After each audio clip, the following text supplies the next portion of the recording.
Why Iran and Israel are enemies. This is not just a pipeline. It connects two Israeli cities.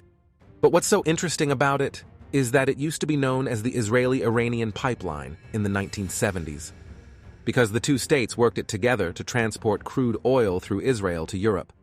But that is a thing of the past. This cancerous tumor referring to Israel has grown step by step since he, Khamenei, pledged, "There will be no Israel in 25 years."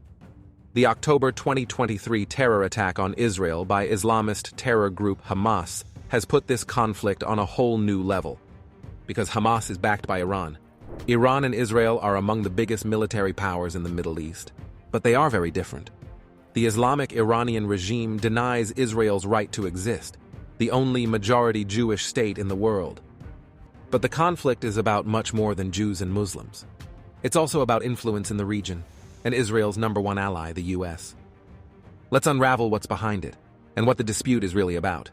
After Israel declared independence in 1948, Iran was actually among the first Muslim-majority countries that recognized the new state.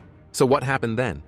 The Iranian Revolution in 1979 turned everything upside down when the Western-backed Shah regime was toppled. Ruhollah Khomeini, the leader of the Islamic Revolution, believed that it should be exported throughout the Middle East and the world. He saw Israel as part of the so-called West in the middle of the majority Muslim world as a problem. And ever since, the Iranian regime doesn't recognize Israel as a state. And leaders don't even mention its name. This is one of Tehran's oldest squares. In 2017, this clock was unveiled here, counting down to 2040 to the destruction of Israel. Because that is part of the propaganda of the religious regime in Iran. The square is often the scene of protests like these, transporting the anti-Semitic, anti-Israel rhetoric of the Iranian authoritarian government. Iran has been using this rhetoric of destroying Israel, but I think we need to be a bit careful distinguishing between rhetoric and reality. That was Mehrzad Borojerdi.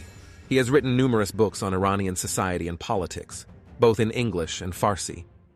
So he really knows what he's talking about. The square we mentioned earlier, guess what? It's called Palestine Square. For a reason. After Hamas's October attack on Israel, people in Iran protested here in support of the Palestinians, some even in support of the terrorist group Hamas.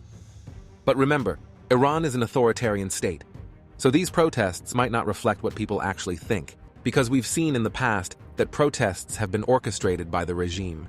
It's important to understand that ever since the Iranian Revolution, the Iranian regime presented itself as a vocal supporter of the Palestinians. So why is that? We asked Abed Kanaane, an expert on Arab-Israeli relations. They are using this issue to get recognition as a regional power in the Middle East. And what he's saying is backed up by political scientist Mehrzad Borojerdi. The way to understand Iranian foreign policy is that they claim the right to be, quote-unquote, the leader of the Muslim world. They try to formulate this sort of rhetorical campaign that can resonate with the average citizen in the streets of the Arab Muslim world, where they say, "We are the defender of the weak. We are the defender of the Palestinians." We can't go much into detail on the Israeli-Palestinian conflict. If you want to know more, check out our video about it. So now you know why Iran sees Israel as its enemy, but its influence literally spills over its borders. This is what Iran calls the axis of resistance. You have already heard of the Palestinian militant group Hamas, which attacked Israel on October 7, 2023, and is deemed a terrorist organization by the US and the EU. Hamas is not the only group in the region that gets funding and arms from Iran. These so-called proxy armies include Islamic Jihad in Gaza and the West Bank, Hezbollah in Lebanon, the Syrian Armed Forces, the Popular Mobilization Force in Iraq, and the Houthis in Yemen. Backing Hamas allowed Iran to position itself as the leading supporter of the Palestinian cause in the Arab world. Just a reminder, most Muslims in the world are Sunni, including most Palestinian Muslims. So are most Muslims in Saudi Arabia, a big player in the region, and the Iranian regime's arch-enemy. Saudi Arabia and Iran actually compete for influence in the Middle East. Iran has a Shia majority, which is a different branch of Islam. The same goes for most Iranian proxies in the region, such as Hezbollah. So let's travel a bit further to the north to the Lebanon-Israel border region. This area in southern Lebanon is under the control of Islamist militant group Hezbollah, which is, like Hamas, backed by Iran. And then there are the Houthis, which operate mainly in Yemen. Just take a look at their slogan. It says here in red, Death to America, death to Israel, curse on the Jews. Basically, the same chants that we hear some 3,000 kilometers away in Tehran. The hatred against Israel often goes hand in hand with hatred against the United States.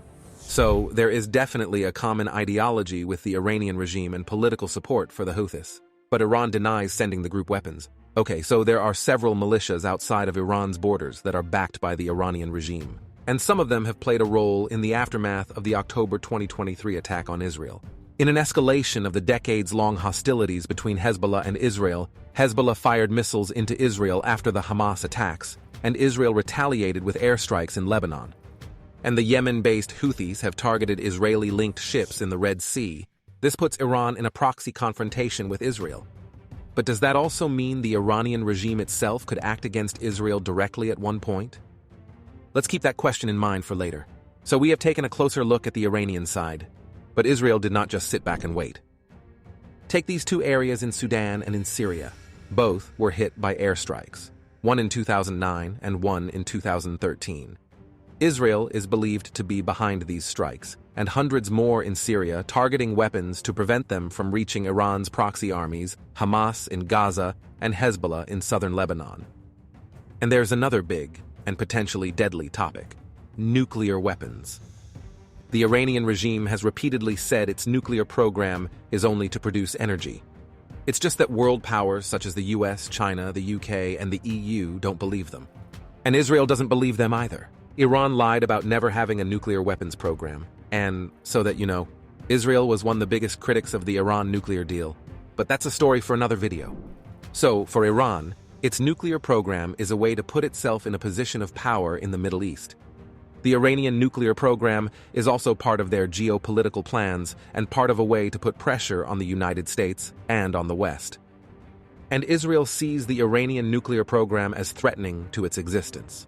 And by the way, Israel is believed to possess nuclear weapons as well, but it doesn't acknowledge this. Back to Iran, here are the country's key nuclear facilities. Over the years, there have been many sabotage attacks. Take this nuclear facility in Natanz, where experts say an explosion in 2020 set back Iran's nuclear program by up to 2 years. Iran has blamed Israel for them, and Israeli officials have implicitly threatened to attack Iran's nuclear facilities. Israel's intelligence agency Mossad is also believed to have targeted Iranian nationals, including a series of assassinations of high-profile nuclear scientists, such as the father of Iran's nuclear program in 2020. Israel, however, has never officially admitted to it. Remember the oil pipeline we mentioned at the beginning? Well, today there's no Iranian oil flowing through it. Enter Azerbaijan. Yes, another country that plays a role in this conflict. Since the 90s, Israel has had good relations with Azerbaijan, a Muslim-majority country with an authoritarian regime. Azerbaijan has become one of Israel's key suppliers of crude oil, and a close military partner. One detail is important here. Look at Azerbaijan's south. The country shares a more than 700-kilometer-long border with Iran. And this location could potentially help Israel perform a long-range strike on Iran. So now we have a better understanding of why there's a conflict between Iran and Israel. Iran is using anti-Israel rhetoric to gain more power in the Middle East. And Israel is pushing back against Iran's proxies and the country's influence. And we already know, both countries are regional powers. But how come a country as small as Israel is such a big military player? Well, that's partly because Israel is not alone in seeing Iran as its enemy, and it has a powerful friend. The US is Israel's #1 ally, militarily and financially. That support is based on strategic interests in the Middle East, and as you know, a common enemy, Iran. This map shows countries that have recently normalized diplomatic relations with Israel. The Abraham Accords were a US initiative. They were signed in 2020 by Morocco, Sudan, and more importantly, 2 Gulf states, Bahrain and the United Arab Emirates, with Israel. So, supporting this coalition of Sunni Muslim countries with Israel was one way the US has been trying to contain Iran's influence in the region. Remember, Iran is officially a Shia country, and the authoritarian government didn't really seem to like Israel improving relations with majority Muslim countries in the region. But one big regional player and Sunni-majority country was missing: Saudi Arabia. Israel and Saudi Arabia didn't used to have official relations. Since the beginning of 2023, the US tried to broker a deal between Israel and Saudi Arabia, and they were supposed to be really close to a historic agreement. something Iran, Saudi Arabia's archenemy, would not have liked, to put it mildly. And we all know what happened next.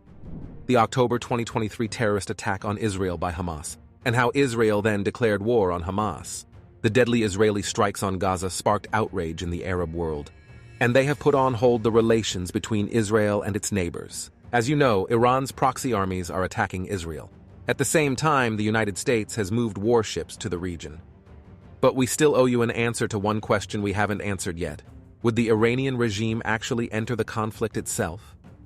Iran will not be involved, because if Iran involved in this war, it will become a regional and even worse than regional war. My argument will be, they know that getting involved in a war with Israel, when Iran really doesn't have any air force to speak of.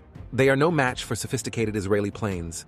So it seems Iran wants to avoid getting involved directly. But the Iranian-Israeli conflict is very far from solved right now, as are many other conflicts around the world. If you liked our video, tell us which other geopolitical conflict you want us to map out next.